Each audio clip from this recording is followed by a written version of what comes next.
Hey, welcome to my awesome new office. I'm in Iowa City now, and I've been working on tons of stuff over the last month. You've seen me make oodles and oodles of sketches in my sketchbook. Let's see if I've got some of those right here. Like these guys here. The whole month of August was dedicated to villains and monsters, and so ultimately I'm going to do the combination of both of those things with drawing Mr. Hyde. Which is what I'm going to do today. And I figured, why not start doing live streaming again? I did it about a year ago, and it was pretty darn successful. So I'm excited to bring this to you and see what we're able to do. This is the same setup I've had for the Draw Academy, so I'll be able to pop back and forth between this video and my table, which is right in front of me. And let's just get into it, because I've only got a half hour to do this. Some days I might have a little longer, but my goal is to keep it short and sweet. So here's my desktop. Let's see if I can get that in focus a little bit better. So close. I'm going to put a pen in here. This is a Copic marker. They're pretty darn useful. Oh, that's a lot better. Okay, so got myself a gaming mat. This is actually a Late Seekers game mat here, which I wanted to mention before we get started. This video is actually brought to you by the Game Chest in Sioux Falls. Sioux Falls is #1 gaming store. If you're interested in board games, tabletop games, or just meeting new friends, it's a super cool place to drop in and get something new. This game mat is something that I was actually able to purchase there, so I figure that's a good segue, and it's helping me keep glare out of the camera because this table's glass, and when I first set it up, boy was it glary. Anywho, let's get started. Mr. Hyde is a dude, and I'm going to do a face. I think that this is the easiest thing for me to do is like busts, because I'm most confident with people, so that's a nice thing.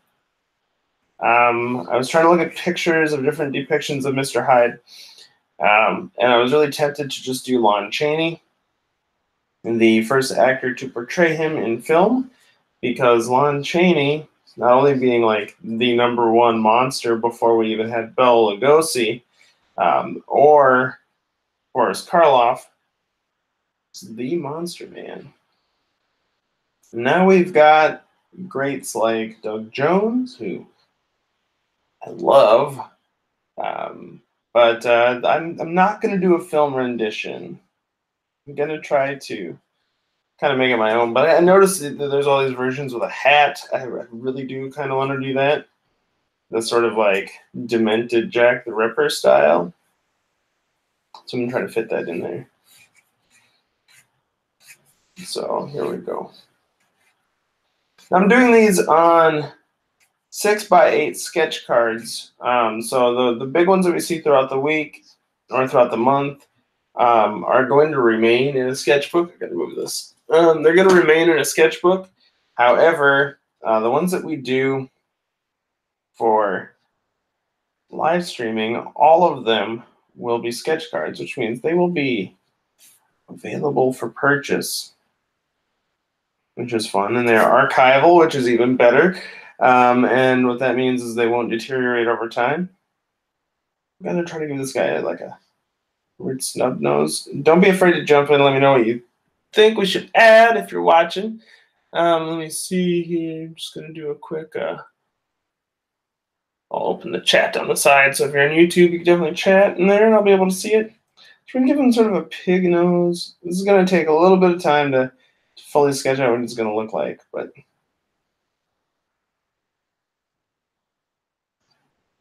I'm trying to keep the eyes pretty simple. And he's going to have bigger, pronounced cheeks. Like this.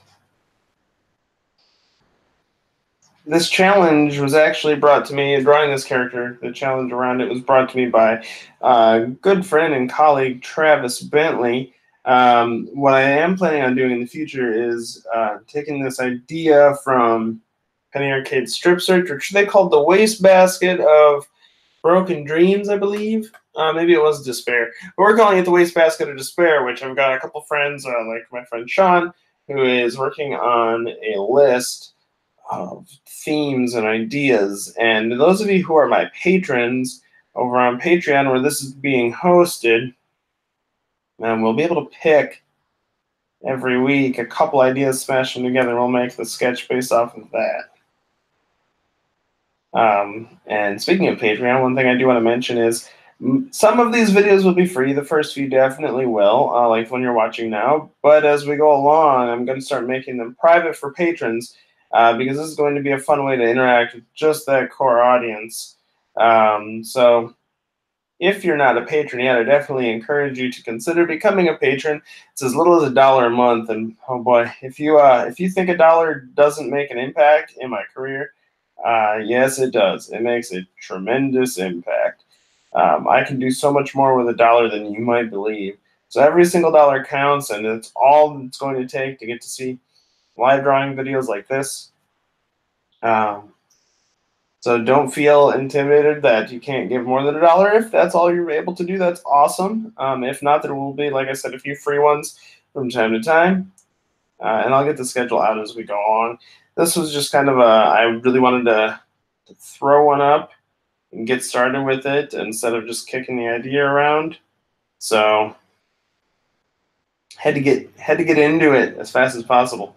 And I've got this whole new schedule that I'm trying to live by, which is definitely interesting because I'm not good with schedules. I'm just going to be perfectly honest with you. I suck at sticking to a schedule. Ask my fiance. I'm just constantly bombarded by all this stuff that I want to do, need to do, want to work on. And that winds up overriding a lot of the things that are technically more important in life, like getting champions done. So I'm going to be working on issue 4 as time goes along. I'll probably be posting those as daily sketches when those become more finished. I've got a few done already. I just want to get under the under my momentum before I get too far along with posting them, because I don't want to slow down and have to stop giving you. Let's make the hat taller. Stop giving you pages as they get done. I want you to be able to get them regularly. That was a really nice thing about issue 3. Was there for a while we just had like every day you had a sweet new video, and that helped a lot, I felt. So it's pretty cool. Or not a sweet new video, a sweet new a page. Sorry, I was thinking about what I'm doing. And so we'll try to get all those pages up in the similar manner where once I've got a good momentum and I'm ahead of the curve a little bit, we'll start putting them up on Patreon. And once again, all Champions pages are available to every pay level of patron. However, they're not available to the public until the book comes out, which then you have to buy the book. At certain levels of patrons, do get books for free. So go check that out. There's a lot of cool stuff up there. And I'll be hopping back in on lots of different comics. So there'll be plenty of content to go around, but it definitely helps out. Just getting some of those inks in there because I got to know where my fills go.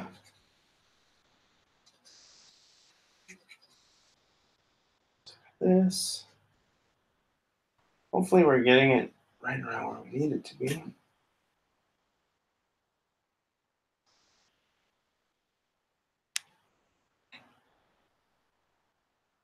Mr. Hyde's this terrible, terrible monster that Dr. Jekyll turns into. And honestly, I've always thought that Jekyll's a scarier term than Hyde. But that's just me. So what do I know?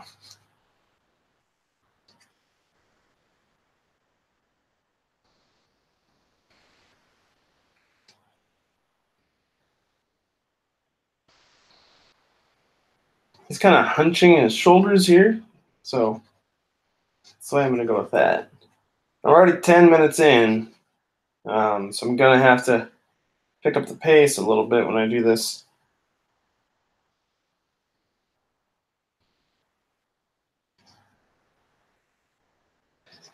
But I think I'm wicked good at going pretty stinking fast.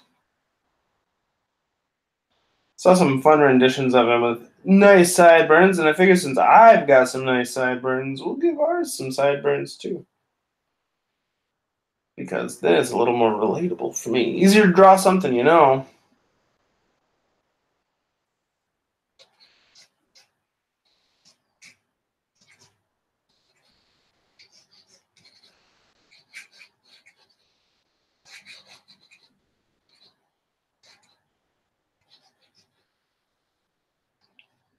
There we go. I think that's his shoulders. Cool.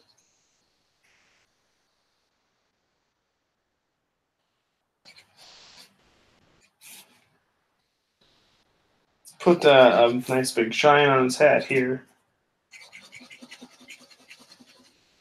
Cool. I just have to get some texture in there. So I'm going to switch from the pencil to ink, which is this is where things are going to start popping. Gonna go ahead and put the Copic marker out here and just rebalance the visual a little bit. So the Copic markers are super useful. They are really I really don't know what I want to say about them, but they're useful because I have so many different colors, and I'm really bad at mixing colors. So when I'm doing things with actual color, I don't want to have to mix. I just want to pick. And for a long time, I experienced a good deal of harassment about not mixing my own colors, and this is mostly from other artists. And at the end of the day, I realized, you know what, that doesn't matter. Play to your strengths. So if your strength isn't mixing colors, figure out what your strengths are. If you've got time to dedicate to learning something new, I definitely think you should. I've learned lots of different inking techniques with the time that I have, but when it comes to color, when I'm working on big comics, I like to hire it done or do it digitally where I can change it up. But I don't do enough traditional art to entirely validate doing or spending all this time educating myself on mixing and proper techniques like that, because if I'm going to need to do that, I'll find somebody awesome like Travis Bentley to do it with me. There's a cool shine. So what I'm doing with these markers right now is I'm just coming up with nice spots to leave a highlight, and something that like specifically needs color will get it. The marker that I'm going to use, or the brush pen I'm going to use for color, or excuse me, Jesus, I can't speak, for inking goes really nicely over it. So it's a little difficult to think about exactly where I need to put this color before I get into it, but I've gotten a lot better at figuring that out. And sometimes it's nice to just do some quick, slick highlights. Hey, I see a viewer that's online. That's pretty cool. I know this was hasty and last minute, so I'm not surprised I don't have a ton of people on right now. But if you are on, you're on YouTube, feel free to drop a comment, because I can totally see that. We can see where we're at. We're going along here. I know it's quick and kind of hasty.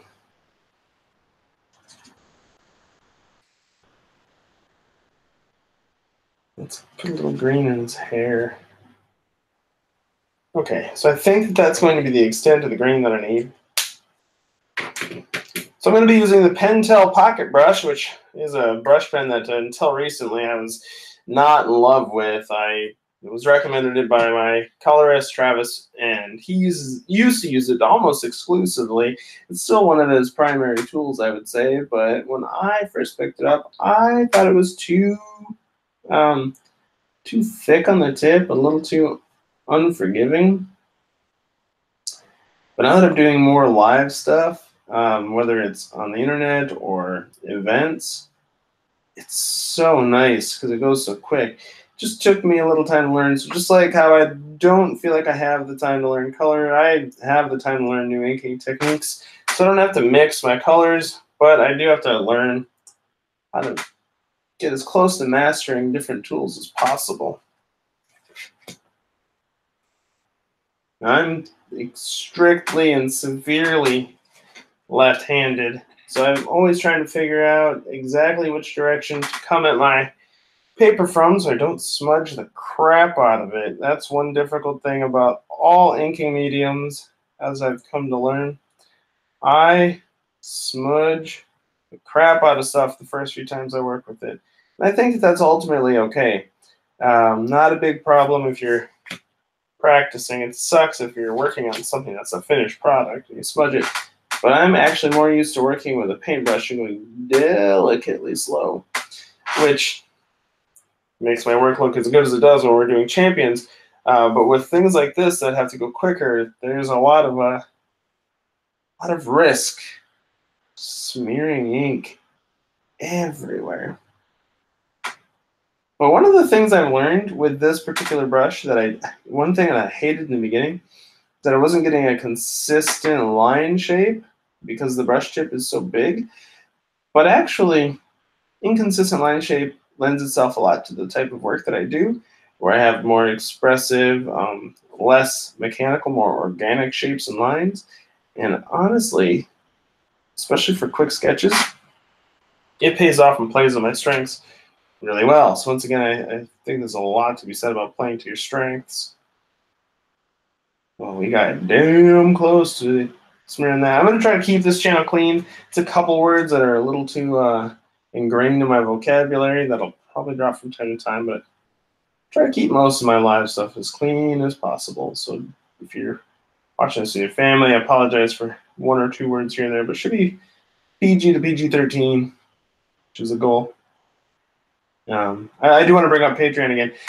This is truly inspired by requests of patrons specifically, like Ben and Amanda, those who own Game Chest that we talked about a little bit earlier, and a few other friends that I should do more live videos. I think people will be interested in seeing process. So this is where that's at. It's tough for me to be like, all right, I'm going to throw Champions up here because Champions goes painstakingly slow. I don't know if that would be interesting to watch. So I'm doing live sketches on sketch cards, and I think this should be a fun experience, albeit a challenging experience to include something every week, but I'm always trying to think of ways to throw it back to my community, give back to them. So many of my patrons have been in there for years now, and I couldn't be more grateful. So, like I said, this project will be live on YouTube through Patreon twice a week. I don't know if I said that part yet, but my goals are Monday and Friday. And right now I don't have an exact schedule for which ones are going to be free, but I know that the first 2, this one and the next one included, will absolutely be free. But I'm going to start limiting that content right out of the gate to patrons, because this is a big thank you to them. So if you like watching me draw, you like some of my work, you can become my patron over at patreon.com/Dylan. That's DYLAN. For as little as $1 a month, and that dollar goes a long way. I do a lot of interesting things where it's not just Champions. I've also got a webcomic that is going to be hopefully ending its hiatus next week called This Is My Private Life. That's always free. I do live sketching like this now. I've got all sorts of events I go to, and on top of that, I work with the South Dakota and Nebraska Arts Councils, and I get to go to different classrooms, teach kids how to make comics. And that wouldn't be possible without Patreon, because although I do get paid to visit classrooms, it's not enough to make my life sustainable, and Patreon is my #1 source of income. And so the things that I do, whether they're for improving myself or like interacting with the community, being a part of kids' lives, doing things like that, they're not possible without your support. And the cool thing is that $1 might not seem like a lot to you. It's basically like 3 lattes a month if we break it down to like contemporary terms. But or not 3 lattes a month, 3 lattes a year. But that really really makes an impact on my end, because it's really about how many of you there are helping out and being a part of this. And it gives me a lot of excitement to see new people all the time. So don't be afraid. If you want to jump in at a higher tier, there's a lot of cool stuff available. I might be going through and tweaking a few things here and there as the month goes on into September. But I really appreciate any support you're able to give. And once again, if you're not able to be a patron right now, I totally understand. But please feel free to share it. You know, send any information out to your friends who you think might be interested, because I love collaborating, working with others. Try to keep this up in your field of view. If you don't see it exactly where you need it to be, somebody shout. Just tell me. I'm going to move his eyeball down to here. I'm going to do a little bit of shading. So when I do inking, my favorite form of shading is always hatching. I used to want to be more into cross hatching, but regular hatching is kind of where it's at for me. So that's something I'll always do. I started doing that when I was working exclusively with Crow Quill pens like the Speedball pen that can have multiple nibs in it. And when you're pulling and playing with a pen like that on paper, it's a lot easier to do hatching than it is at like fills even, because those things take up so much time. And hatching just kind of became a staple of how I work. So if you're wondering why that's so prevalent in my work, that's why. I do know that lots of other comic artists do use quite a bit of hatching, so you're probably used to seeing it if you read comics, which is super fine. But if you're going to just explain it a little bit, really hard to hatch with this brush. But I'm learning it, and you know, through the process of making these videos, you're probably going to see me excel more with this brush as time goes on, and watch me wind up really loving it. I'm talking about it as though it's my favorite thing in the world. We'll see. When I do Champions, I tend to use a 000 Winsor Newton Sable Series 7 brush, which is kind of a mouthful. But what that means is it's horsehair brush, and it's super tiny. It allows me to do lots of nice detailing, but kind of like the Croco pens, it goes super slow. But sometimes I need to be able to go slow to get some of the detail that I'm looking to get. I feel that a Champion's detail has come a long way. I'm trying to give this guy nasty teeth. I saw a lot of like sharp-toothed Mr. Hydes, but it's not quite the style I want. I like the snaggly, like grotesque tooth villain mouth. So that's the direction I'm working for that.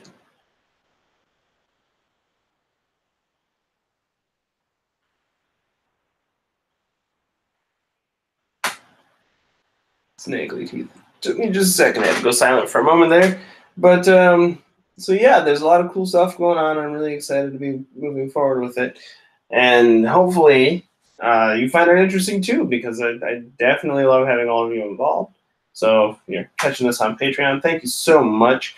Right now we're doing all of these through YouTube Live, because YouTube gives us a good place to host everything. I know Facebook is a place that a lot of you like to catch my stuff, but it lets me have a nice ongoing stream, so you can jump back, watch the old ones, and if you're a patron and you miss one of the live ones, it's exclusive, you can still hop onto Patreon and see them privately hosted there, because YouTube has some nice integrations, so I'll be able to get a little more involved with that. So that's ultimately that choice. I have wanted to do Twitch, and I know some of you have seen me on Twitch a few times. It's still potentially on the horizon. We'll see. I'll make more clear announcements about that if it comes up. But for the time being, let's just consider it YouTube for now, because YouTube is really going to support the things we need to get this done.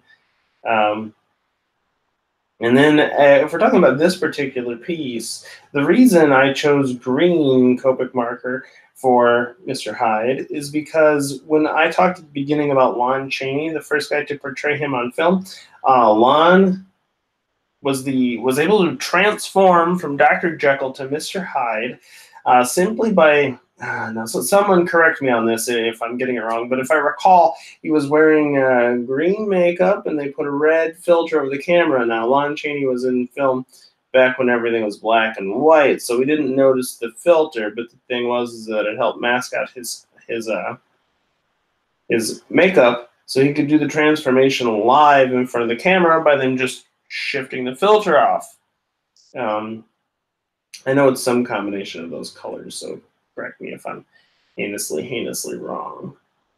But I find that fascinating. That's sort of a trick we can't do anymore. The things that we do now, especially with Hollywood, when it comes to like live transformations of a monster or like the Hulk, it's just a progressive CG or computer-generated image, which is cool. Then they've gotten much better at it, but I don't think it's quite as classically sexy to me as, I would say, a practical effect or something actually happening on stage. It's just mind-boggling what they were able to do, even with the lower technology at the time. There's a weird hiss of like water running upstairs. I hope you don't hear that. It's kind of obscene. I am thinking about setting up headphones with a different microphone for next time. I was kind of hasty today. I do everything like last minute. I really apologize for the lack of forethought and planning, but as this goes along, it'll be a little easier for everybody to be involved. At least I believe so.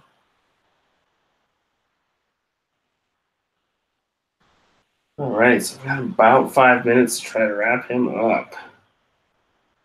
I think we're going to get it.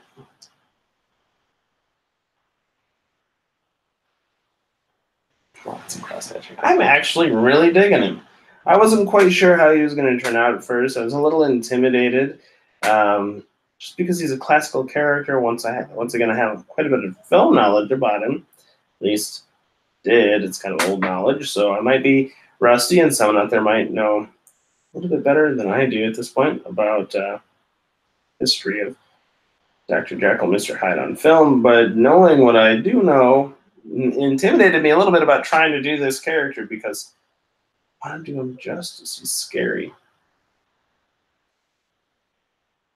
It's sort of one of those classically frightening things of somebody that you know and trust who somehow deep inside is an inconsolable monster that's, once he's broken loose, is someone you can no longer trust. Almost the same as a vampire. But that's just my Buffy obsession coming through.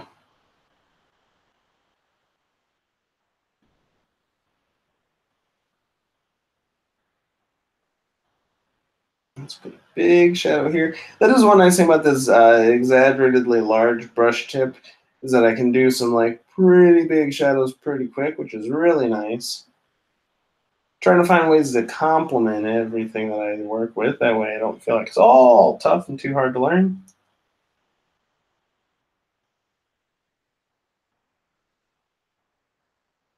A big one here.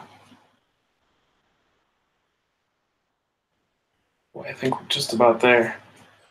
Just about got it. I want to do a little bit of etching through here. My brush pen might be running out. I might need to pick up some more ink for it. Wow, I think he's turned out pretty creepy, pretty cool. It's a pretty decent sketch, so I'm gonna go ahead and sign it. What day is it? It's 8/31.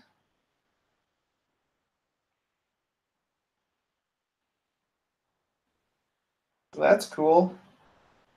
That is the final villain slash monster for my Villains and Monsters month of August. Next month is Heroes, but we're also going to be jumping in with these ones being a part of the Wastebasket of Despair.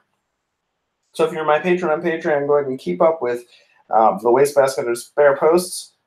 They're going to be different things that have different subjects, and you'll be able to pick something that'll like put a wrench in what I'm working on. I'll have to make like a comic panel out of that. So I think that'll be cool and ultimately really challenging for me and probably a little more engaging, but I want you to know that this is going to be regular. Once again, Monday and Wednesday, or excuse me, Monday and Friday. And my goal is to do it probably over the lunch hour because it's easiest for me because I do this full time. I work from home. So I know that a lot of you are probably more interested in seeing it at night, but you can always watch the video afterwards at night because I'm done with work. It's usually around 5 o'clock. Though we might do a couple special ones at night if the viewership goes up high enough. So keep that in mind. Finally, I do want to mention this was brought to you by the Game Chest in Sioux Falls. Thank you very much for tuning into that. And if you want to become my patron, it's patreon.com/Dylan. That's DYLAN. As little as $1 a month truly makes a huge difference. Let's just keep doing cool stuff like this. And this will be available for sale for $25. So if you want that, and I can mail it anywhere in the world, I think it'll be a lot of fun. So I'm going to get out of here because I got to get ready to go to my bachelor party. Oh gosh, I'm getting married. I'll see you next time.